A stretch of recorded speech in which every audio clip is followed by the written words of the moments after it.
Hi, good morning. Is everyone able to hear me?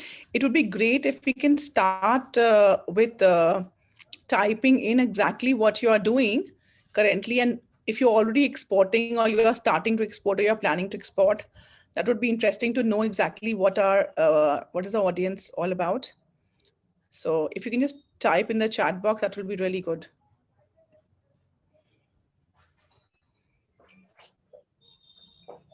Hi, welcome Anil. Welcome Riddhi. Welcome Ramneek. Welcome Rishi. So I'm just keeping it muted so that there's no noise from the background, when we can definitely share the comments in the chat box.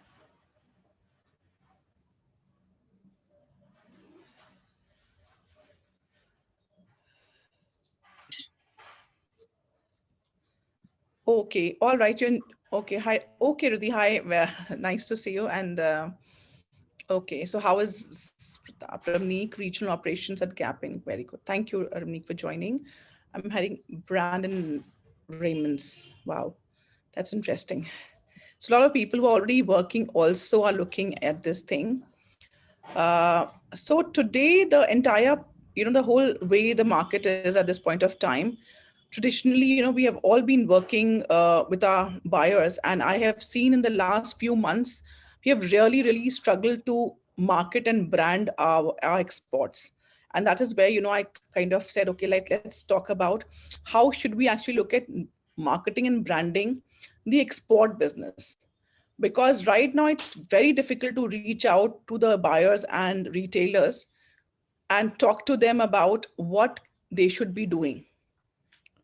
So this is what we are going to be talking about today. So the things that we are going to be covering today is, how are we marketing currently? What is a marketing mindset? That's a first strategy. Choosing your platform, creating value, creating connection, and creating an experience. These are the 5 strategies that I want to discuss and talk in detail so that you can look at where your marketing is not correct. So I'm sure, people who are already into professional line and who are already into marketing roles, this is also going to be very, very helpful. And I can see that some of you have also joined. Uh, just tell me one thing, maybe in the chat box, if you can share, what are the current challenges that you are facing when you are already marketing to the international market? If you can just type in.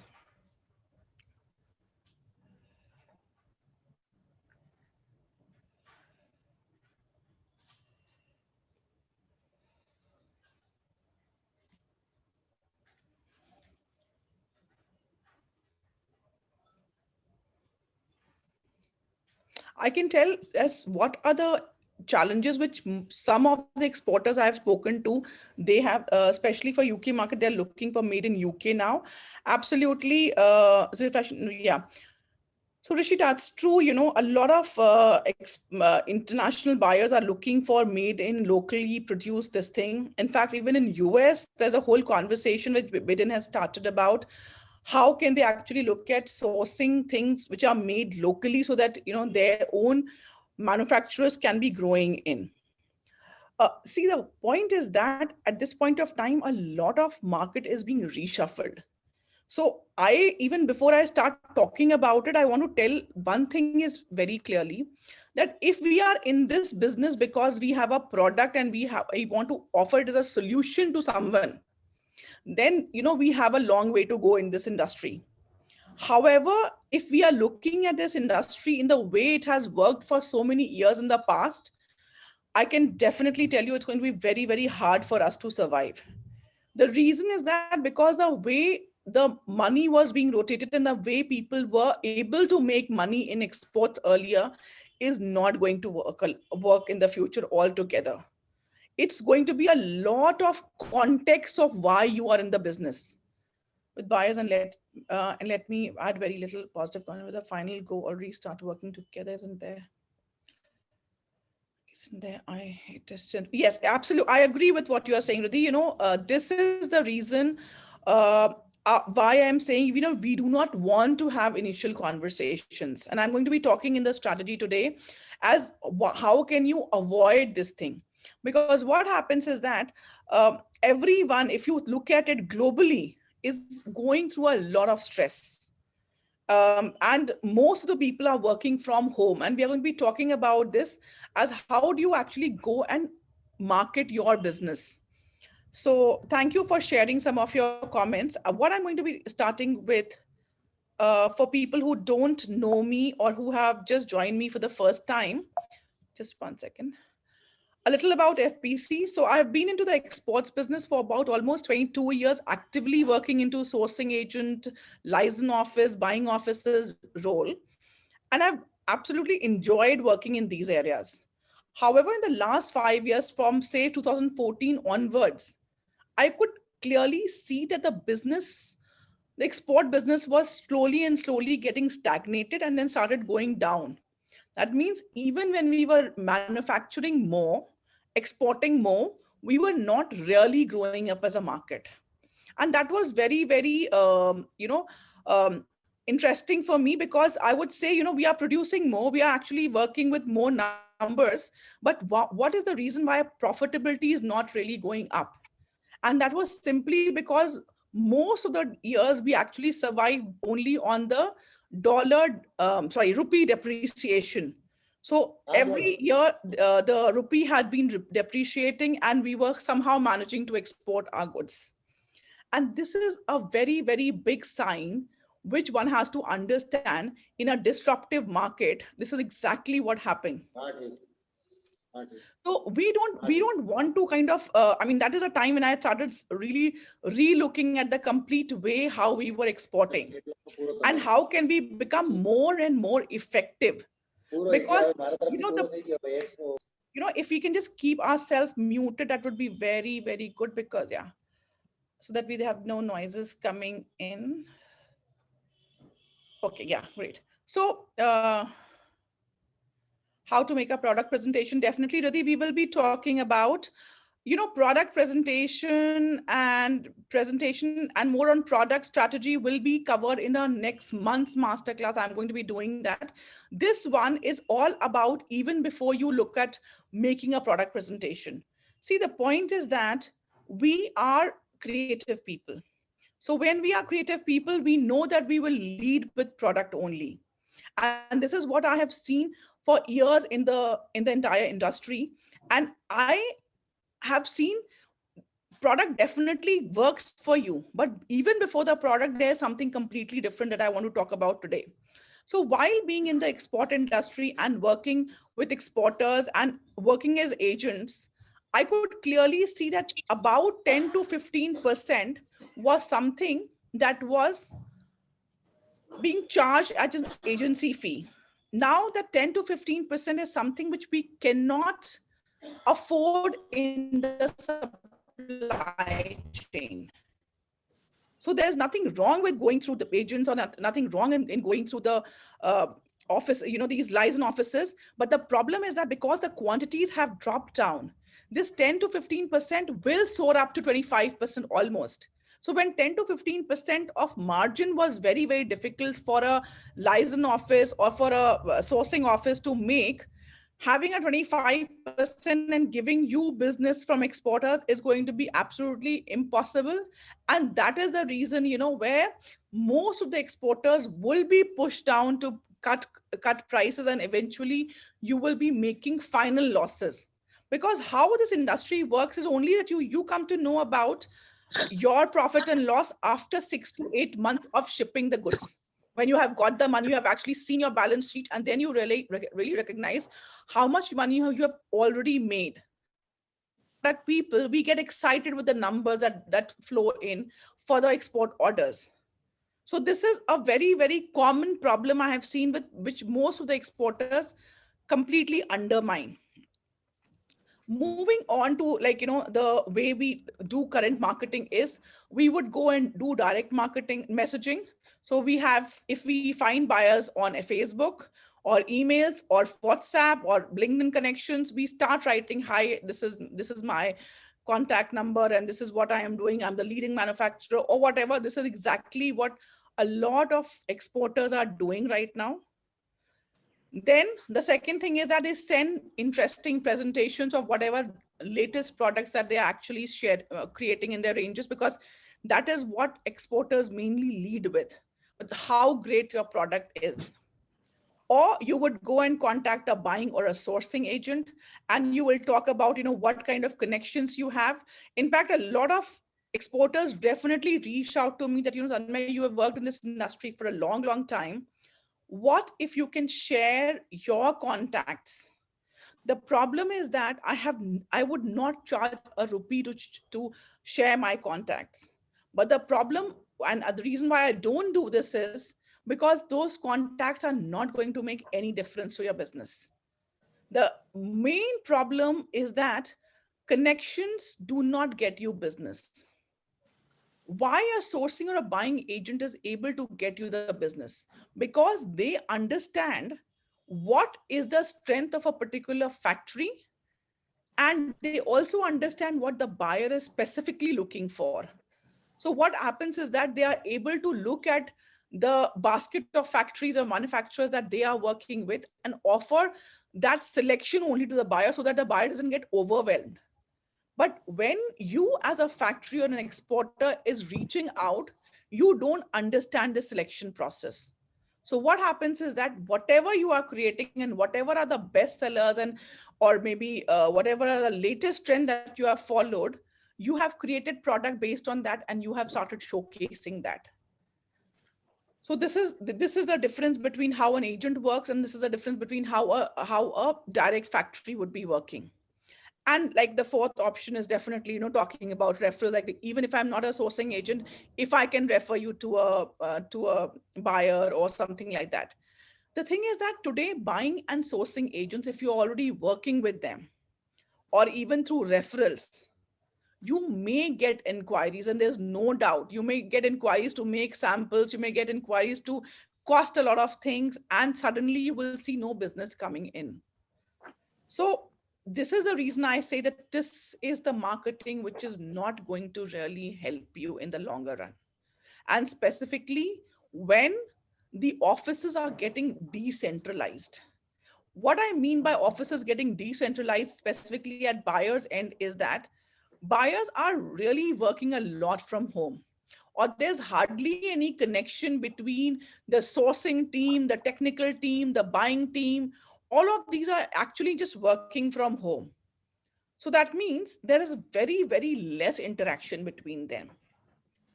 So what is the new way you would be actually looking at marketing is we are going to be covering in today's this thing presentation. And I'm just starting with the first slide. Any questions, any more inputs you have, please feel free to share that, because whatever you are going to be sharing is going to be really valuable for us, for all of us, in fact, because the purpose of doing this is collective learning so that everyone is learning from each other's challenges. So do we kind of resonate with whatever we have shared so far?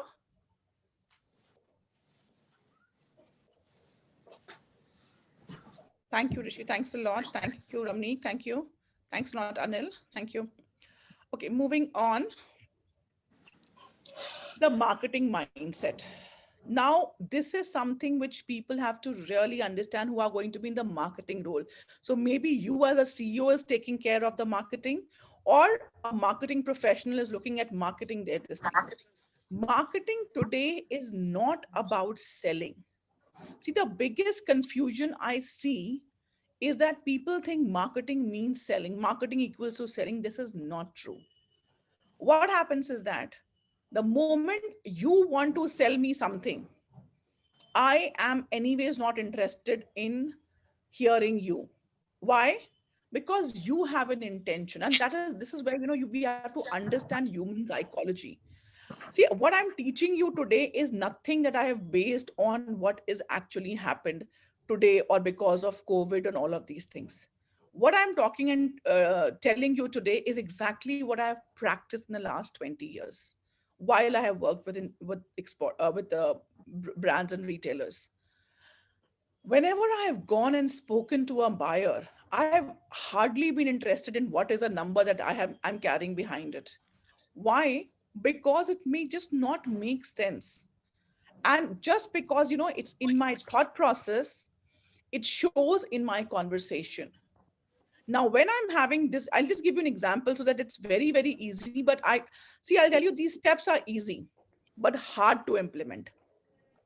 They are like simple steps which you can really understand, but the problem is that it's not easy to implement because you are constantly being chased by numbers. So keeping yourself aloof from the number is very difficult, and when you are having a conversation, because we are all used to working on targets for years. We have our spreadsheets running at the back of our mind all the time, but you cannot market and you cannot get business today if you are following that. So the most important thing, even if you have a conversation before you go for this presentation, or even an initial conversation, is that we are going to be having a marketing mindset where we are just going to be talking about making people aware about what am I doing. Why? Because if people do not know what you are doing, see, there are loads of women's wear manufacturers in the world. Loads. There's close to home in UK, in Turkey, in Romania, in Bangladesh for cheap prices, in China where they make amazing product. Sri Lanka is there. Why would a brand come to India to take products from an Indian manufacturer? What is the reason? If they don't understand what you are creating. So the most important idea behind marketing is actually thinking about that this is just an activity for me. It has got nothing to do with the amount of sales I'm going to be making. You have to detach yourself. See, most of the time, we all talk about marketing में ये presentation कर दो, ऐसे जाके के बात कर लो, write an email like this, and I'm not going to touch any of this because you all know how to do it very, very well. The most important thing is the mindset. When I am thinking from a mindset of, making a sale or having a buyer on board, there's a lot of pressure I'm creating with the conversation, which the other person on the other end, when they see your message, your email, your DM, your presentation, they can feel it. And let me tell you one thing. Today, people are not working from offices. They are already working from places from their homes, which is quite cluttered. They have their family life, their personal life, their children are not going to school. They are all at home. So they have to really juggle around. And if we don't understand this mindset difference, we will not be able to build any relationship with any of the buyers. So the whole idea is that what is the product category that I would be focusing about, and just looking at sharing that information. I'm just putting my word that I'm into exports, and I'm into exports for a particular reason. Now, if that reason is not very clear to you right now, if you do not know why you are focusing on exports to a certain market, to a certain business, then go and have the strategy sessions, because that is where it creates the clarity to what is the reason your business is there, what is the USP of your business. Because marketing mindset is just thinking about, it's not about selling, but it's all about creating awareness. If you don't know what a particular retailer is going to be coming up, if they don't market themselves, how do you think the consumer is going to be going and seeing what they're actually looking to sell? So marketing is not, think about so many successful brands. When they are talking about their marketing, their products, they're not leading by ki surf sabse acha wo hai. They don't talk about that at all. They just talk about surf. They're trying to just connect with the audience. So it is something which you have to really understand, that you will not have a conversation on your product just by saying that I'm the best manufacturer in the world for such and such product, because that is going to be very difficult for any manufacturer, so for any brand to buy in, because it's going to be very easy for them to compare you with all the other people who are there, right? The second one is choosing your platform. Ma'am, Now, Rishi has asked a question, I think, about okay, USP. one second. Okay, sorry.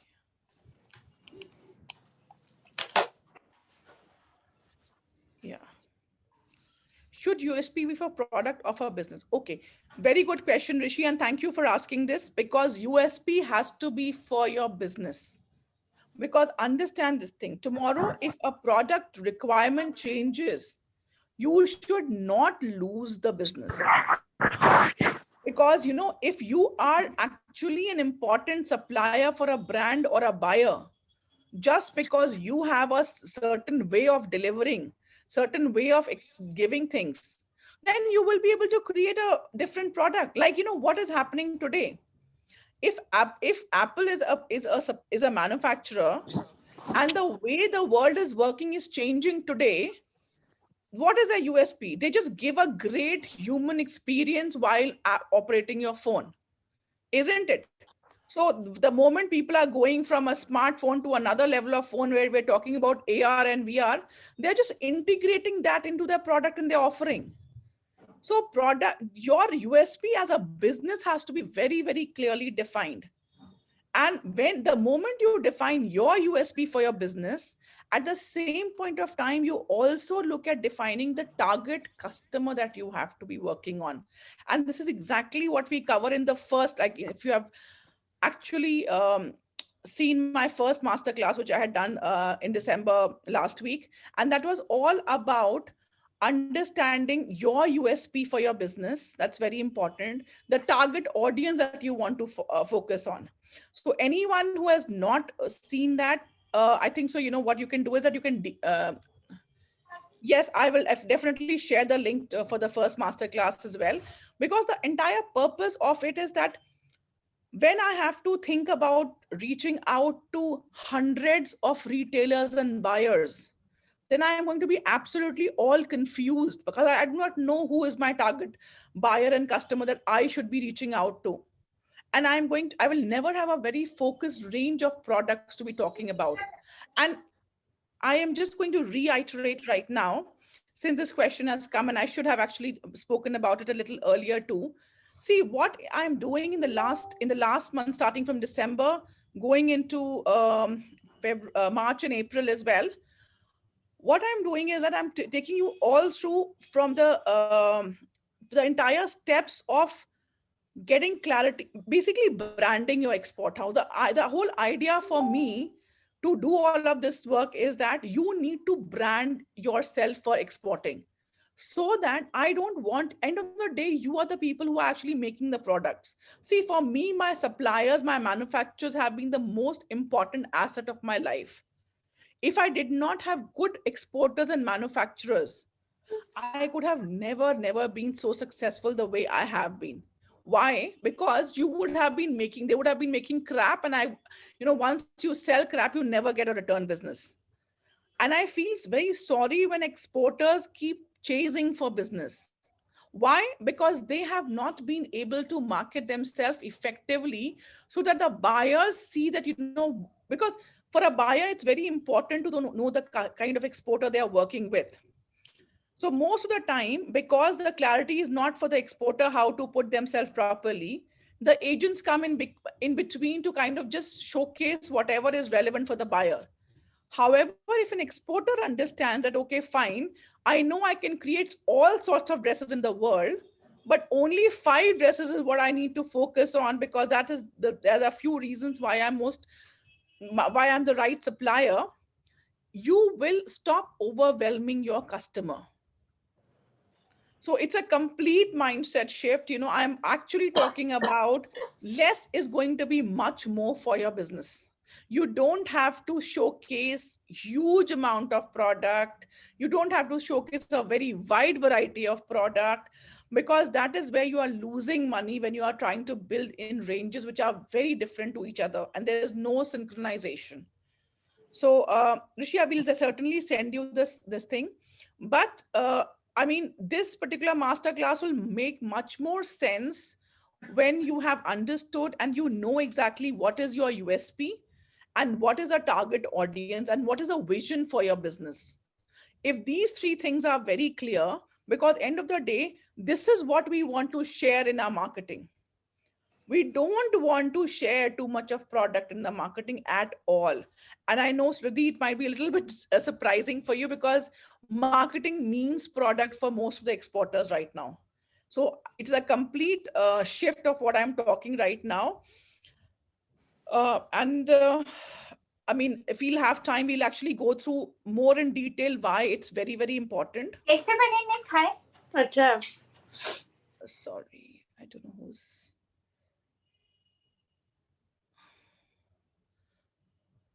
Just not sure where is this. Anyways, whoever was unmuted, please mute yourself. And there Moving is to one more question from Rishi. yes, sorry, moment I close. Okay, value, mission, and USP for business. Okay, great. So value is something. What are the business ethics and values for you as a business?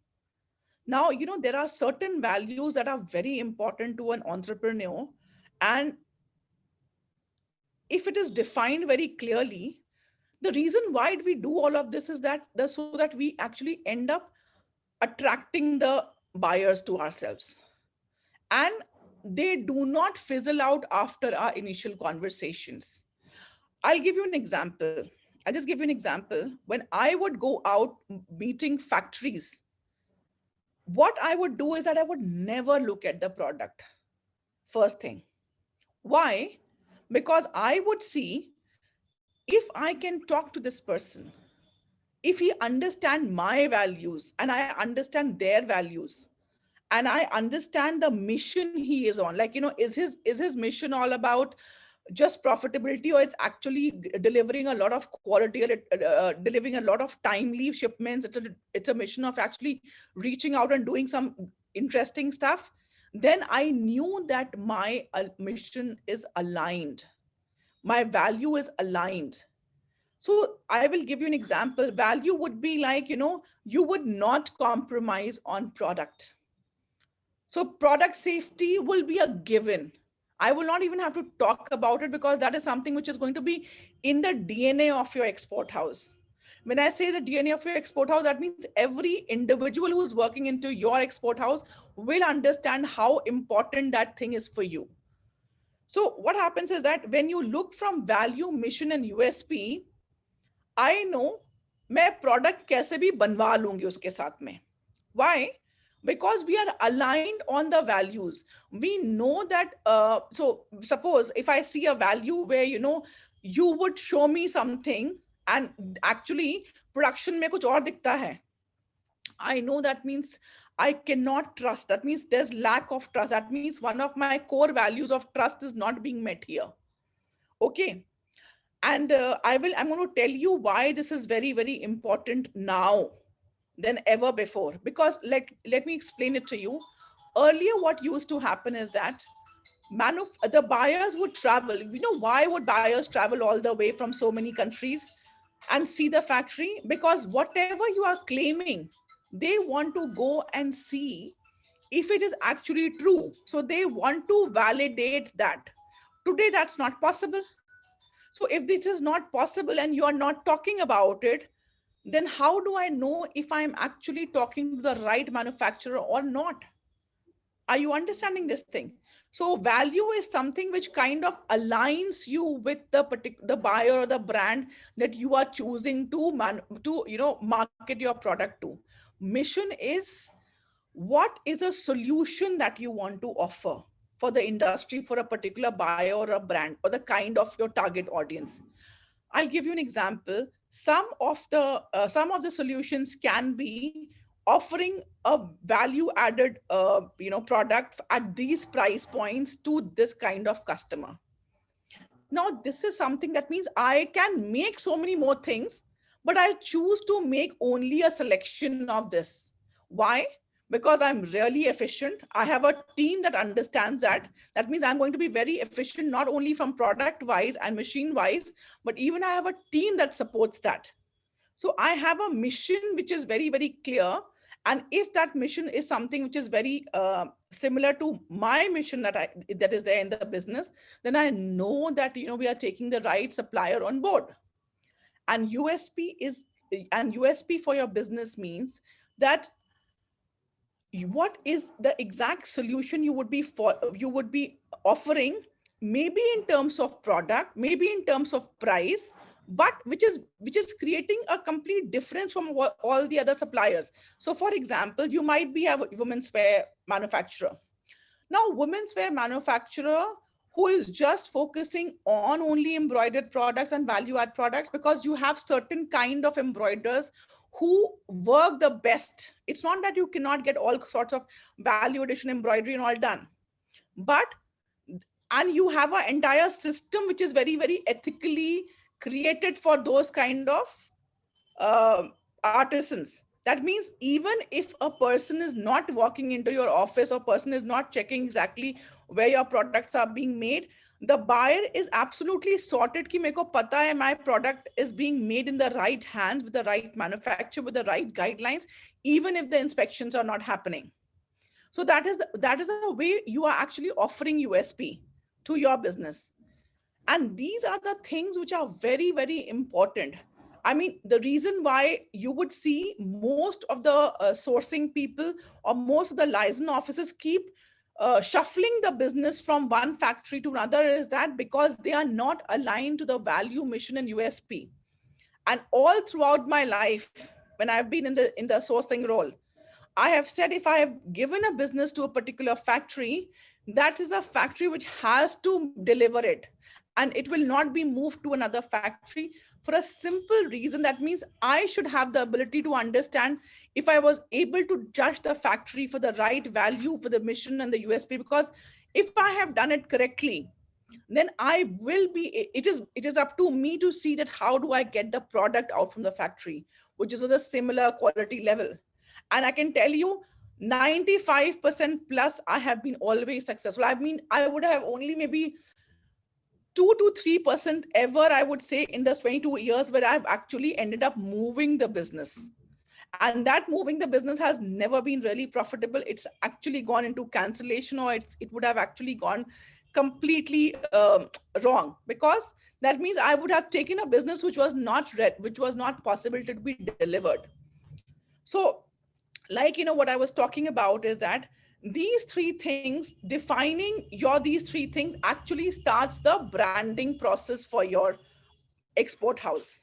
Because that because end of the day, if you have this market, if you have all of these things defined, then it is easier for you to have a mindset which is not about trying to sell to everyone, and through every conversation you're not trying to sell it.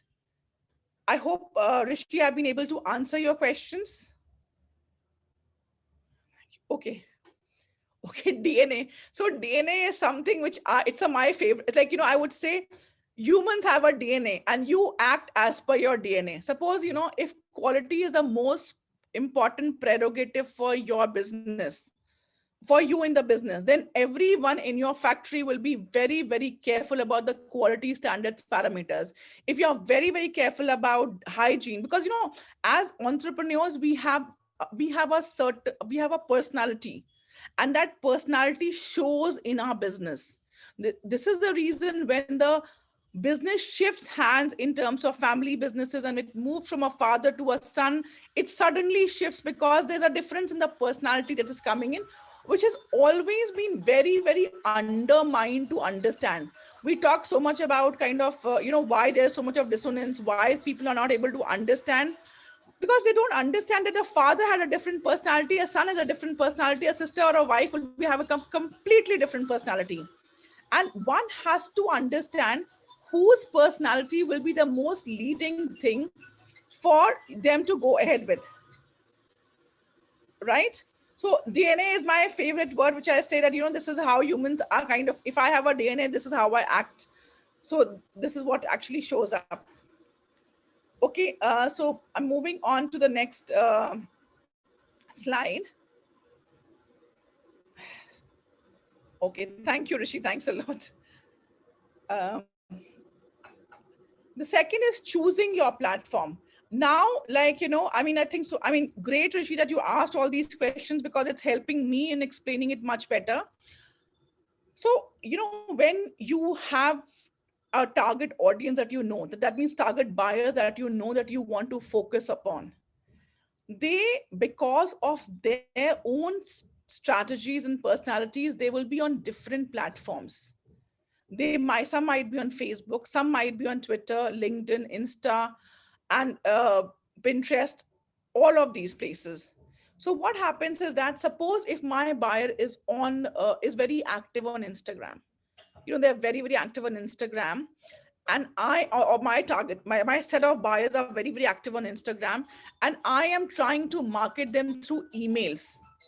Then what happens is that I'm not really communicating on the platform that they are working on. Just 1 second, please. Just 1 second.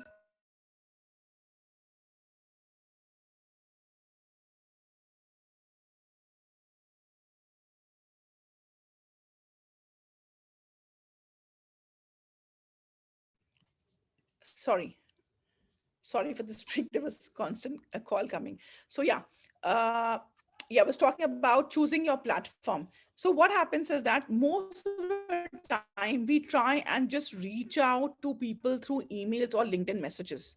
Now there might be buyers who might be there on LinkedIn, but they might not be very active on LinkedIn. So if you have just messaged them on LinkedIn and you have simply sent them a message of presentation, then it might be too quick. It's like, thinking about, see, this business is all about like how people are living individually. Suppose on a LinkedIn, if you just say, because I'll give you an example, and a very, the way I have actually looked at. So I always feel that, when you take a supplier on board, it's almost like, marrying to someone. So if I would have taken a supplier on board, I know with all the struggles we had to kind of somehow make them deliver to the buyers that we have taken them for. So this particular way is for you to understand. Suppose if in the first email you say, hi, this is Rishi and this is my amazing product presentation, and I would like to take an appointment with you on LinkedIn. I'm like, you have to understand, these are very personal platforms. These are not official platforms. I'm, and I know I've joined LinkedIn for a professional reason, but that still does not mean that you can write the messages like this. It is too overwhelming, because what will happen is that most of the people will stop even looking at the DMs that they are getting. Instead, if you actually do a complete, which I'm going to be talking about, the different kind of conversation, because see, these are all social platforms which people see for different reasons. They do not enjoy working on these platforms, and this is what most of the people do not understand. क्योंकि मेरे को किसी buyer के पास reach out करना है, तो बस मैंने क्या किया, फटाफट देखा कि उसका कौन सा इंस्टाग्राम लिंक है, or a LinkedIn contact is there, or a Gmail, these things, and I just kind of get in, or I've got a reference and I send my presentation and talking about myself. It's like going and reaching out to anyone and saying, will you marry me, in the first conversation? What happens? The first time only you will think, no, I'm sorry, I'm not interested. And that is what most of the exporters face. It is not. And the very important thing which we have to also understand is that most of the time the buyers are very, very sensitive to this kind of conversation. Why? Because they are not, see, as a culture in India, we are quite loud, we are quite straightforward, we talk our mind out. That is not how international countries actually work. Most of the places, they are very, very subtle in conversation. Imagine the moment I have started even thinking about them, my conversation has changed. Why? Because when I'm thinking of talking to an international customer, I know I have to slow down. I know I have to give space so that they can hear me, they can understand, and then they can choose to respond. And even if they do not choose to respond, does not mean that they are not interested in my product. So you have to understand who is your target audience, what platforms are they active on, and what kind of content they should be talking about. It's not all about product presentation that you should be reaching out to them all about. So here, based on your target audience, you would understand, or when I talk about target buyers, you will really understand if they are really looking for suppliers on or looking for product on Facebook or Pinterest, or maybe looking for new factories and manufacturers on LinkedIn. You will really understand because of the target audience that you have defined previously. The third important strategy is about creating value. Now, when I spoke about the first one, it's having the mindset. What is important for a mindset is that I am not having a conversation to make a sale or to get a buyer interested into my product altogether straight away. We need to create value in all our conversations. Now, how do we create value? Platforms. So suppose if it is about it, if it's on, just for example, your buyers are really a lot on Instagram. So what happens is that if they are on Instagram, just 1 second. How will personality affect the decision of different channels? Is it the same thing as customer age interest? Absolutely, personality affects the decisions to be on different channels.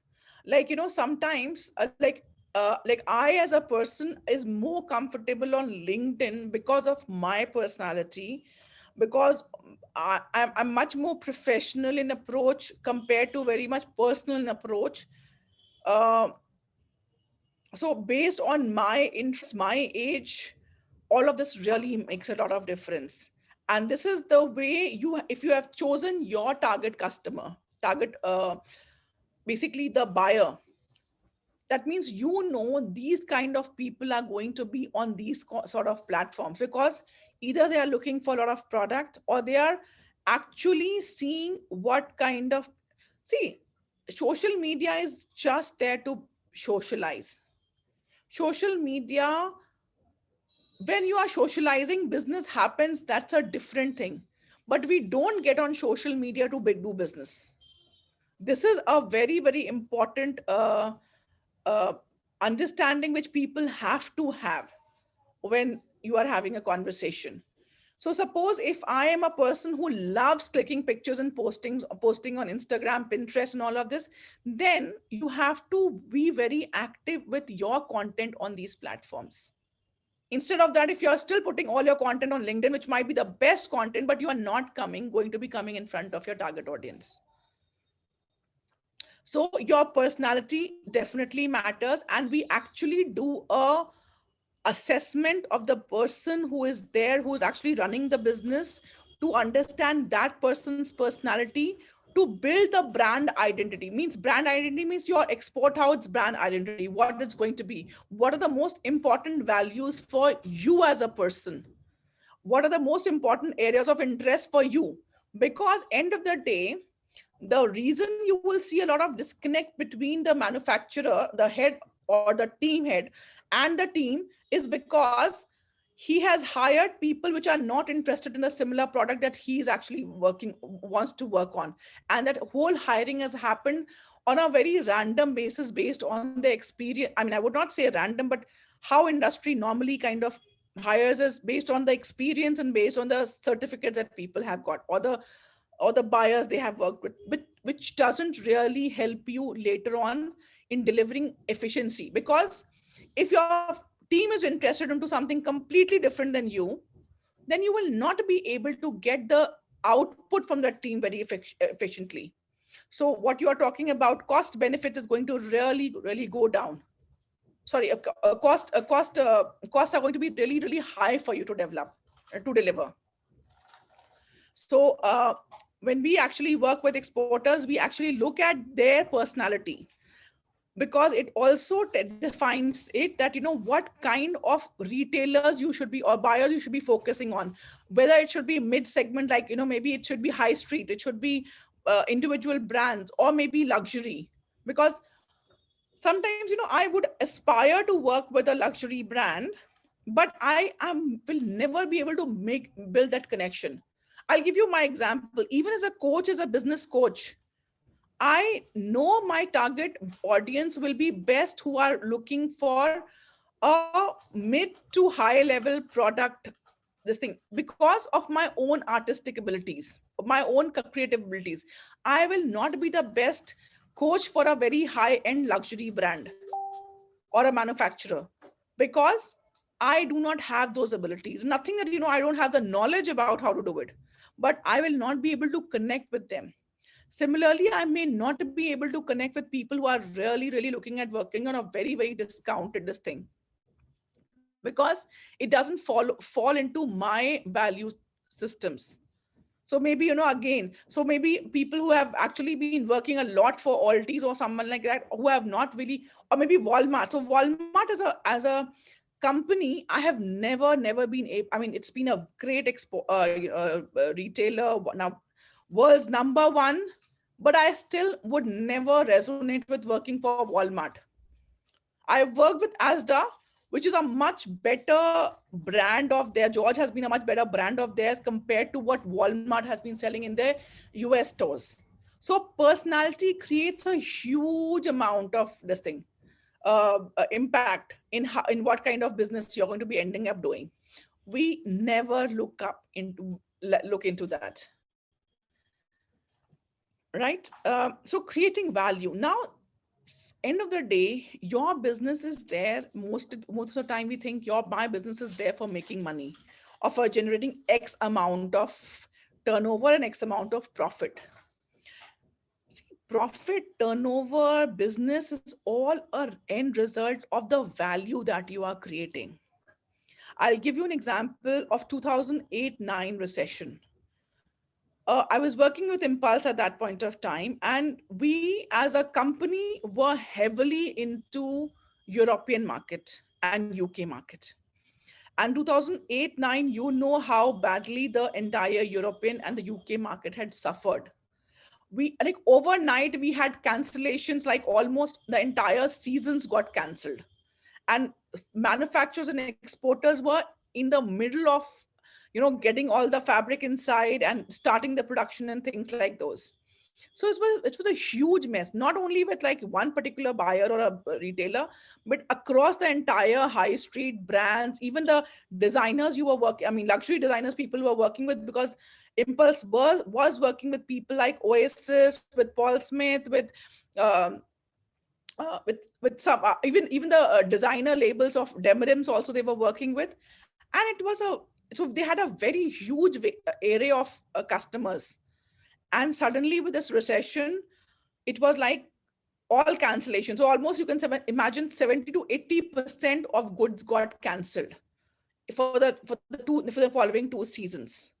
And it becomes very, very difficult for an agent to manage this thing and bounce back, because if you have cancelled so much of product, that means as a supplier, you do not want to trust this agent ever in the future, because you think this buyer, whatever has happened to the buyer is okay.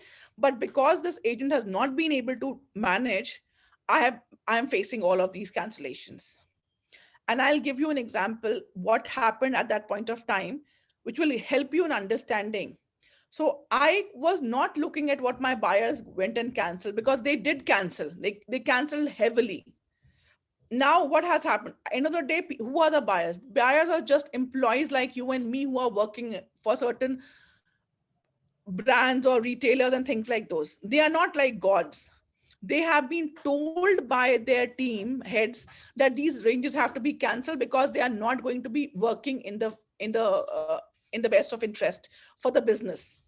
That means even if I go beg, borrow, or whatever I do, I will not be able to go and reinstate the orders. So instead, what will I do? What am I supposed to do? Am I supposed to constantly nag them with messages that no, you have to take this fabric, you have to take this order, you have to take this thing? Or I can do something different. What I did is that I said, today there's a recession. That means people have less money in their pockets. I wasn't thinking about the retailer. I was not, because end of the day, the retailer is dependent on the end customer. I was thinking about who is the end customer for this particular retailer. I said, what can I do at this point of time to give them a better product at a lesser price? Or something probably was what they would have. And I was working for George at that point of time. My idea was that if people cannot go and afford to buy at George or at Next or at Topshop, they will definitely go and buy somewhere, because you have basic needs. You can't just completely cut down on everything. What if we can actually upgrade the product line right now? And trust me, it did not take more money for my manufacturers to go and upgrade the product. It did not take. What happened is that we became a little bit more strategic. We just thought about what value can we add in and offer to the buyers. So we knew that the end customer is going to have. There are two ways of doing it. One, I reduce my cost price, and the other is that I add in value and I give it at the same price. So I did not like to reduce my price, because at the end of the day, I know there is a minimum margin that a manufacturer has to make. There's a minimum turnover that they have to achieve to just keep the business sustainable. Adding a little bit more value, maybe a little bit better fabric, or maybe a little bit of better embroidery, is not going to affect the profitability so much as much that it's going to increase the and demand the increase of the product. So what I simply did was that spoken to my manufacturers and said that let's become intelligent and not like try and push. And I would really thank them for them, because they partnered in this entire process. They said that if this is the price that these buyers were getting, or this end customer was getting for £8, how can we improve the product category and still give it for £8 so that it becomes more valuable? So what you have to do is that if you have defined your target audience, the target buyers that you want to focus on, then this particular strategy is all about thinking about what is the value addition you are going to do for their end customers, so that you can offer that value creation which you have done for the end customer and offer it to the buyer and the brand. Now, what are you doing? You are all actually solving the problem for them. The buyer did not have the time. The buyer was busy in managing cancellations and reshuffling the business, and they had no time of working with the design team even to put the right product into work with us. So what did I do is that, because I knew my factories are empty at this point of time, they have had major cancellations. What will I do is that because I understand their customer really well, because I would really travel and not just look at what buyer was telling, but I would actually look at what is the end customer's requirement. I will work with my designers to create a very, very focused range and offer that, this is what we can offer to you at this particular price point. And that is something which is amazing, because imagine when and today, if you see, it's the same situation. Today, it's actually worse than that, because even the buyer and the designers are not sitting together. So even if you have to say a line, it's an effort that you have to set up a Zoom call or pick up a phone and do this thing. Otherwise, you just had to walk up to our desk and say, can we have some more options around this? So what if instead of the buyer and the designer working, and specifically why more? Because most of the teams have been slashed to less than half what was working earlier. That means these people have huge amount of work to handle. You have to understand if a particular designer had to design earlier 300 options, and that's not physically possible. So what can you do? Can you not create some interesting some concepts which will be useful for the end customer and also into their price point? The moment you do this thing and you are putting not out to the buyer directly, but sharing it on your platforms, on your targeted platforms which we spoke about in this strategy too, like you need to choose where you want to market yourself. If you start putting all of this value on your marketing platform, what happens? A buyer who's looking for something similar in terms of product level, product requirements, actually looks at something interesting and would want to know more about it.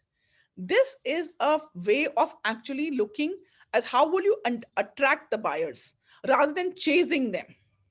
Here you are not saying, this is what it is. Here it is, this is the product which kind of is created, and also maybe mentioning about it, what all can you offer.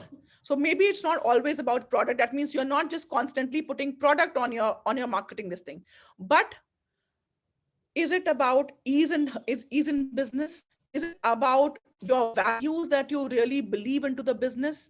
This is all a combination, because when I see only product on the platforms, it just worries me. Okay, fine, I know the product can be done, but can I really work with this person?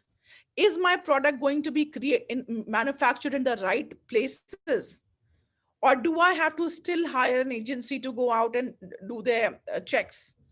So if you are creating a mix of this kind of content on your platforms, say in terms of the product is there, your values are being spoken about, you are actually sharing how you are ethically sourcing the product and all of these things, what happens is that you are building the trust. You are already kind of qualifying people that this is what you should be doing, or this is who you are as a business. The fourth one is creating connection.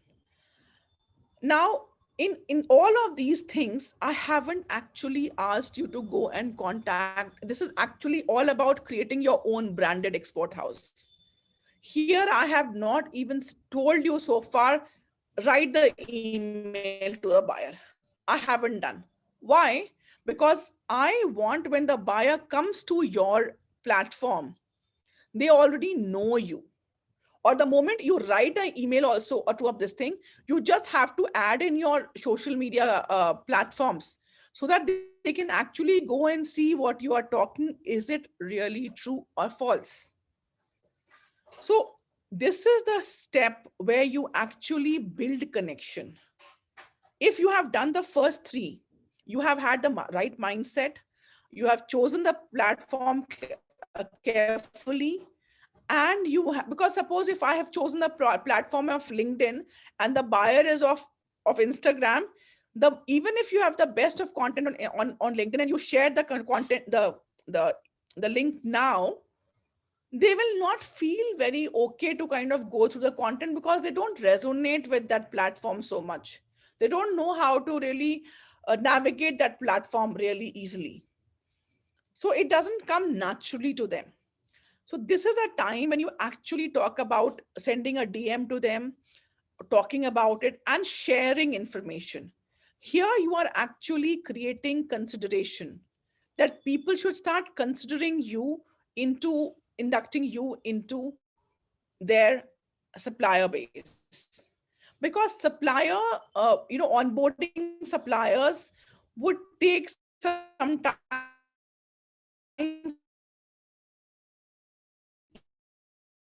years for us to do. And case reports to showcase that, why I'm recommending this particular manufacturer for this particular buyer. Have I done my due diligence or not? And if I have not done my due diligence, then of course, even if I say that, I'm giving it to you at the cheapest possible price, the best of the product, they're not interested in doing this thing. So here we start working on writing messages on the right platforms, sharing our links so that people have the time to kind of go through it. when you do this work, when you go and share now the conversation, then the buyer knows you much more than what they would have known from the first conversation of sending a DM to them, or sending an email, a long email with a product presentation. Because what happens, I'm not even interested. So many emails keep coming. Do I really want to see what they are selling? No, I don't want to see what they are selling. But if I have done all of this work, I'm really interested to know exactly what you are doing as an exporter. It makes sense, and I resonate with you. There is no one who has referred me. I am not obliged to give you business, but I'm interested to see what you are doing. And when I, as a buyer, is interested to see what you are doing, then you don't have to coax me to go and look at my product presentation.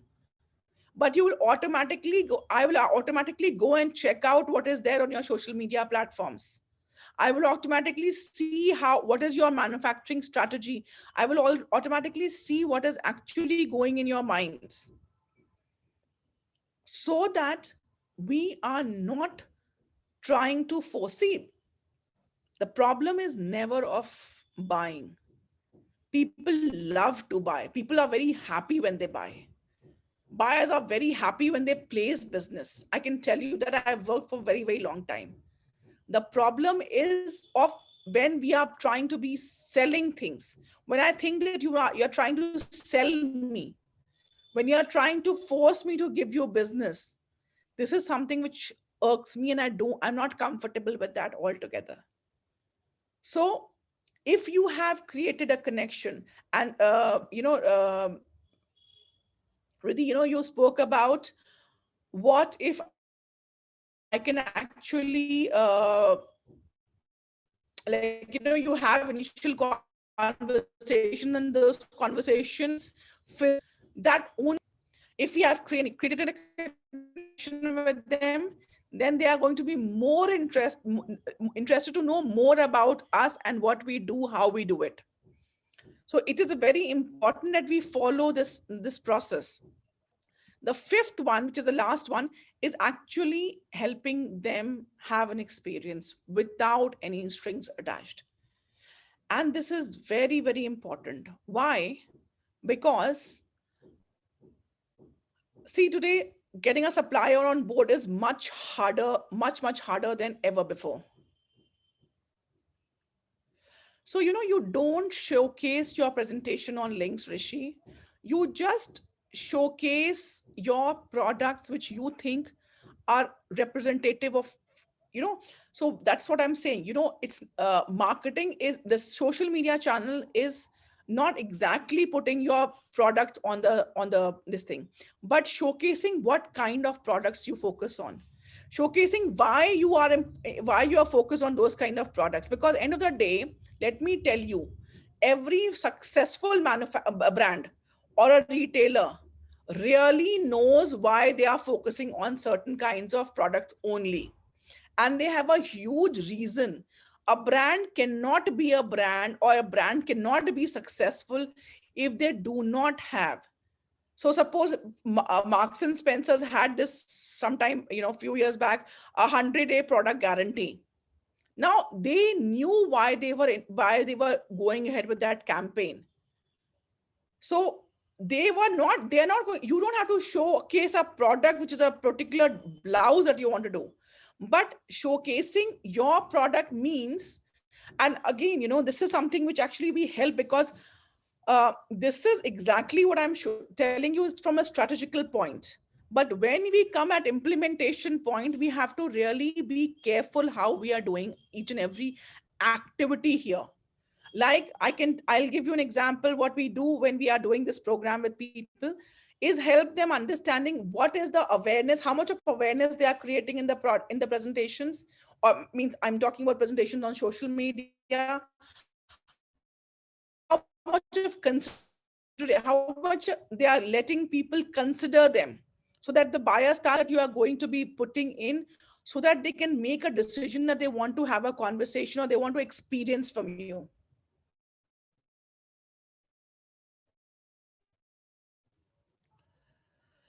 For this, The last one is actually creating an experience. Now, this is extremely important because everything that you have done so far in the last 4 steps has kind of really given me a 90% this thing that, I want to work with you as a supplier. I want to take you on board.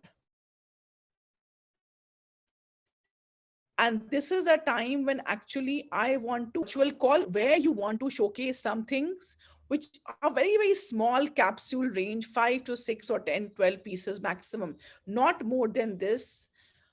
And maybe that conversation may not even be with the product first. That conversation may be just to understand their challenges. Because let me tell you one thing. Today, more than product, everyone is looking for is understanding and acceptance. If you don't understand me from my business perspective and my challenges, I don't want to work with you, even if you can be the best supplier. I can guarantee you, if you are a merchandiser or a marketing head for a company like Shahi also, and you can give me any kind of product, but you don't understand, sorry, the lights have gone off, and you don't understand, oh God, one second, I'll have to just stop it. Sorry, the lights had just switched off. So yeah, so creating what I was talking about is that, suppose if your buyers have all the inclination to work with you now, but when they want to come and have the first meeting and they see that you don't even understand the challenges and you don't understand their end customer, they may still not want to work with you, even if you are giving them the product at the best price and the best product. I mean, the least price and the best product also. Why? Because I know it is going to be very, very hard for me to communicate with you over different things, and it's going to be very difficult. I mean, I can't trust you. I can't really believe what you are telling me, because end of the day, once I will give you the business, but I have to constantly be on your back, or you are constantly going to be asking me for things which I will not be able to give you. So the reason, if you have an experience where you are actually talking to them, you create an experience for them where they don't have to bother about coming and giving you a business. You just want to get on a Zoom call maybe, or any other platform that you choose, or they are more comfortable, maybe a Google Meet, and just take them through your values, your business ethics, your ways of working, and let them talk about themselves. Because end of the day, here both of you are actually understanding each other really well. Now, if you have understood really well this thing, and they have understood you really well, I can tell you they would exactly not only just come and give you 1 or 2 styles, but actually, if I see that I am being understood, you know what's important for me, I will be more than happy to give you 10 times more business than what I would have given. Because one thing is that I don't want too many suppliers on board as a buyer. I want few. Why? So that I don't have to talk to so many people. Because like I told you, the workload has actually gone up by 300%. Now, if 300% the workload has gone up, I'm just telling you from a simple this thing, that 30%, so the volumes have dropped down a lot. 30%, only 30 to 40% of staff is actually working for most of the retailers and brands. That means they have to let go a lot of their teams. So almost between 200 to 300% the workload has gone up. Because even if you are doing 5 styles or 50 styles, you have to do all the processes for all of them. Doesn't make any difference.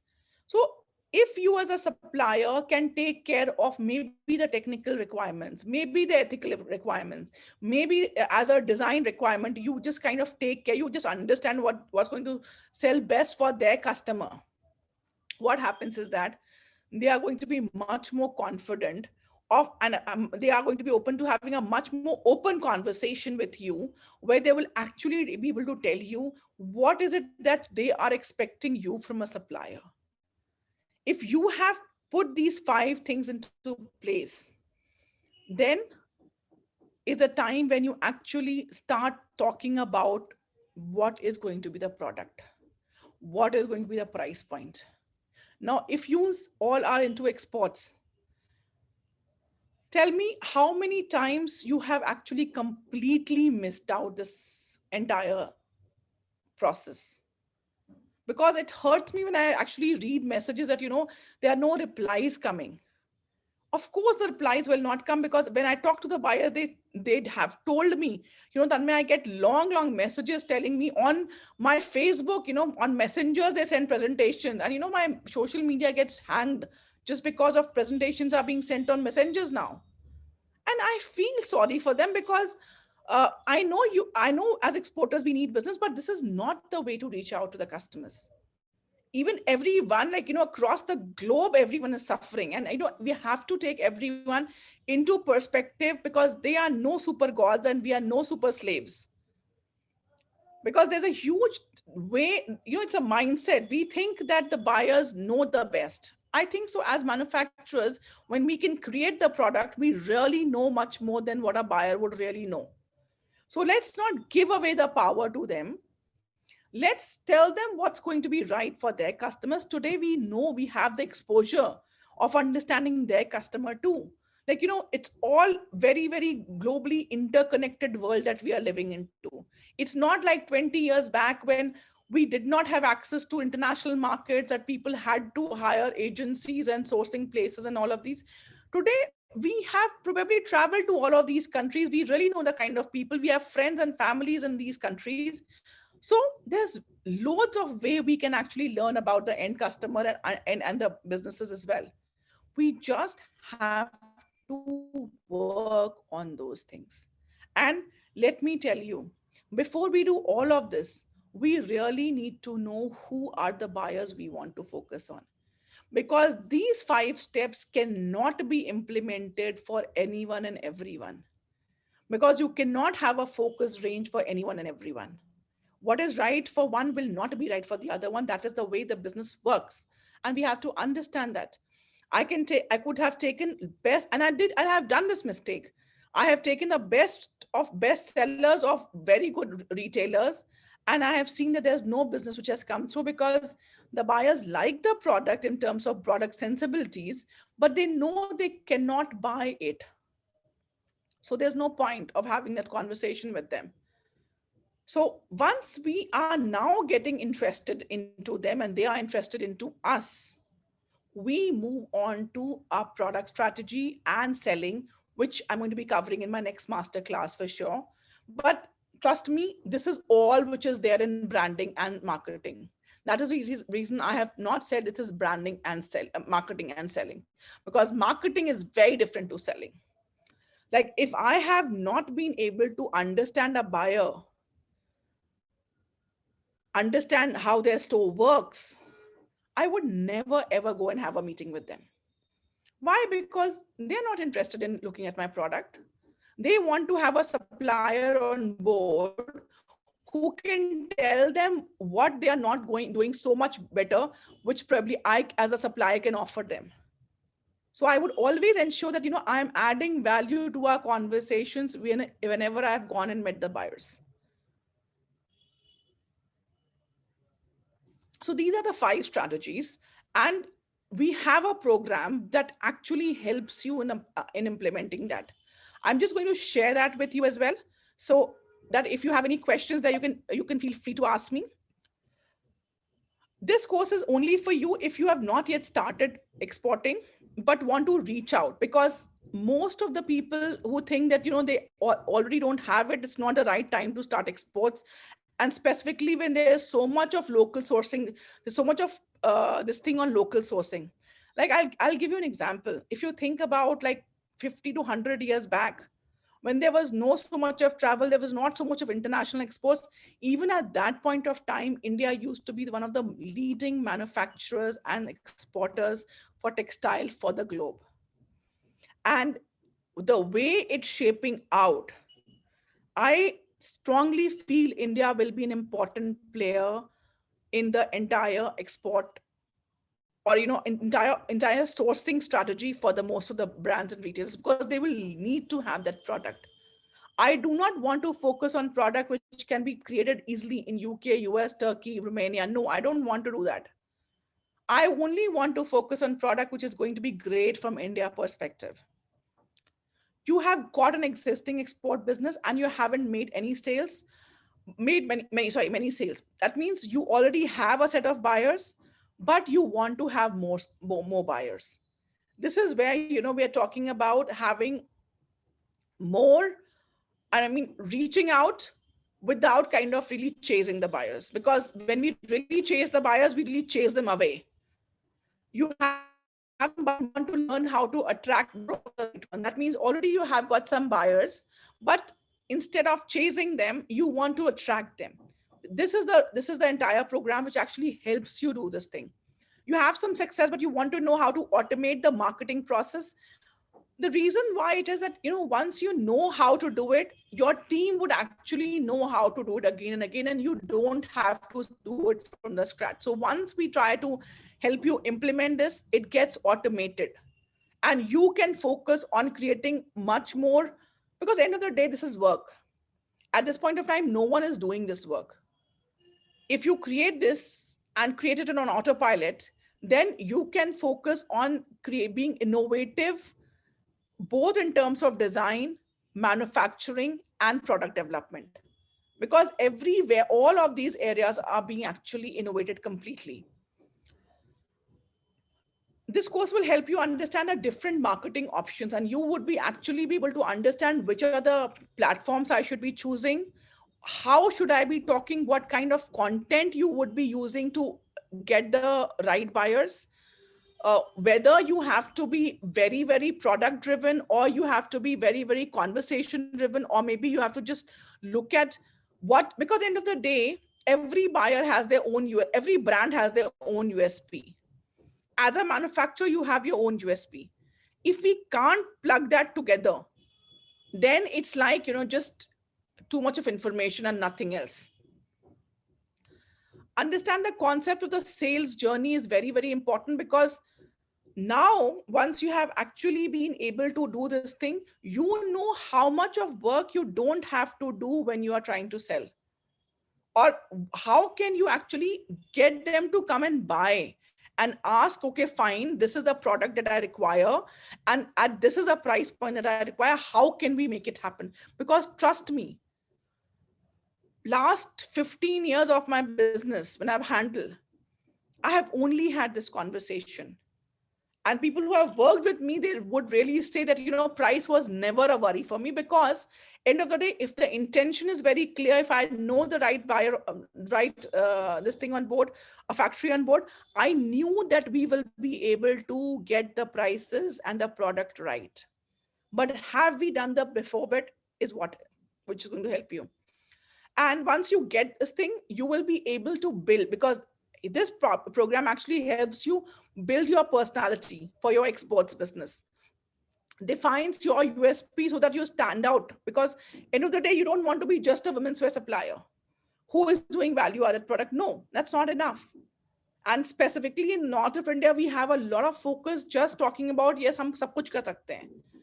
When I say I can do everything to a buyer, I actually confuse that buyer. Because a buyer knows, yes, you can do everything, but probably my product has a very specific niche that they can do.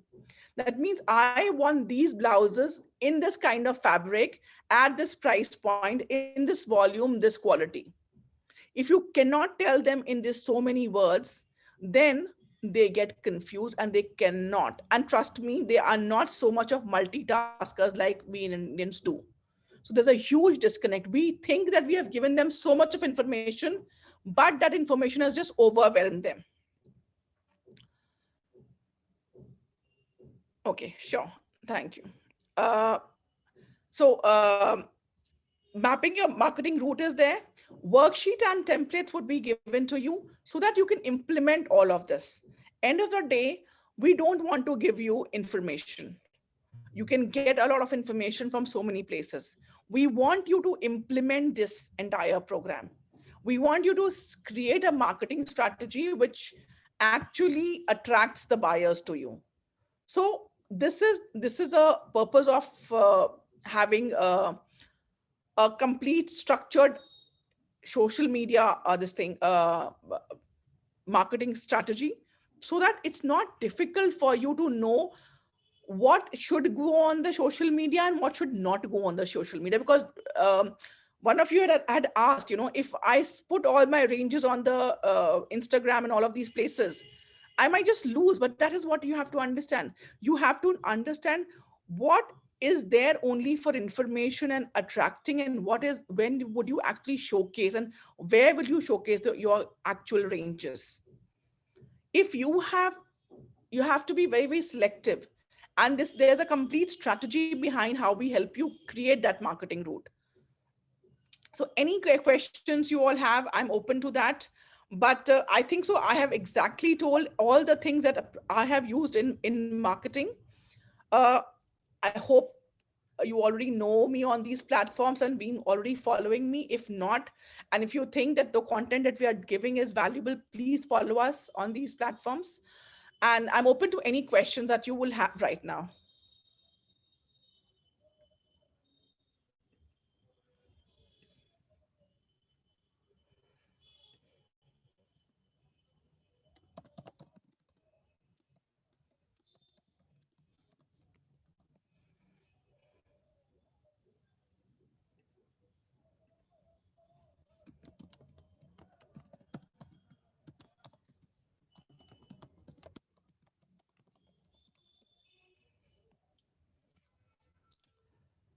If there are no questions and you want to think about it, I mean, we will be sharing this recording with you, so you can take your time. You can come back to us.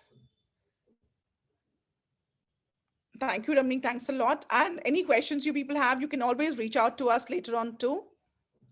And I think so. I'm going to stop sharing this.